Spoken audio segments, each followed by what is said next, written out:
എല്ലാവർക്കും എൻ്റെ പുതിയ വീഡിയോയിലേക്ക് സ്വാഗതം. അപ്പം ഇന്ന് ഞാൻ വന്നിട്ടുള്ളത് ബാച്ചിലേഴ്സിനും കുക്കിംഗ് ഒട്ടും അറിയാത്തവർക്കും പെട്ടെന്ന് ചെയ്തെടുക്കാൻ പറ്റിയ ഒരു ബീഫ് കറീൻ്റെ റെസിപ്പി ആയിട്ടാണ്. അപ്പോൾ അതിന് വേണ്ടിയിട്ട് ആദ്യം ഉള്ളി, തക്കാളി, പച്ചമുളക്, ഇഞ്ചി, വെളുത്തുള്ളി ഇതെല്ലാം നന്നായി അരിഞ്ഞെടുക്കാം. അതിനുശേഷം നമുക്ക് ബീഫ് നല്ല വൃത്തിയായി കഴുകിയെടുക്കാം. അതിൻ്റെ വേസ്റ്റൊക്കെ പോകുന്നത് വരെ കഴുകിയെടുക്കാം. 2-3 പ്രാവശ്യം നമുക്ക് നല്ലപോലെ കഴുകിയെടുത്തതിന് ശേഷം ഒരു പാത്രത്തിലേക്ക് മാറ്റിയെടുക്കാം.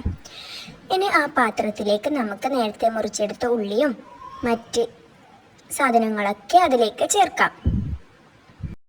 അതിലേക്ക് തന്നെ നമുക്ക് മഞ്ഞൾപ്പൊടിയും ആവശ്യത്തിന് ഉപ്പും മുളക് പൊടിയും ഗരം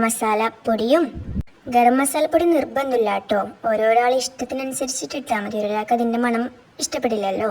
പിന്നെ മുളക് പൊടിയും ബീഫ് മസാലയും ചേർത്ത് നന്നായി നമുക്ക് മിക്സ് ചെയ്തെടുക്കാം. ഇനി നമുക്കിതൊരു കുക്കറിലോട്ടേക്ക് മാറ്റിയെടുക്കാം. നമ്മളിവിടെ കുക്കറിലാട്ടോ ചെയ്യാൻ പോകുന്നത്. എന്നിട്ട് കുക്കറിലേക്ക് മാറ്റിയെടുത്തതിന് ശേഷം ഒരു 10 മിനിറ്റ് നമുക്ക് വേവിച്ചെടുക്കാം. അപ്പോഴത്തേക്കും നമ്മളെ ബീഫ് കറി ഏകദേശം റെഡി ആയിട്ടുണ്ടാവും. വേറൊന്നും നമുക്ക് അതിലോട്ട് ചെയ്യാനില്ല. അപ്പോൾ ഇതാ നമ്മളെ എളുപ്പത്തിൽ തയ്യാറാക്കാൻ പറ്റിയ ബീഫ് കറി ഇവിടെ റെഡിയായി. അപ്പോൾ എല്ലാവരും ഒന്ന് ട്രൈ ചെയ്ത് നോക്കൂ കേട്ടോ.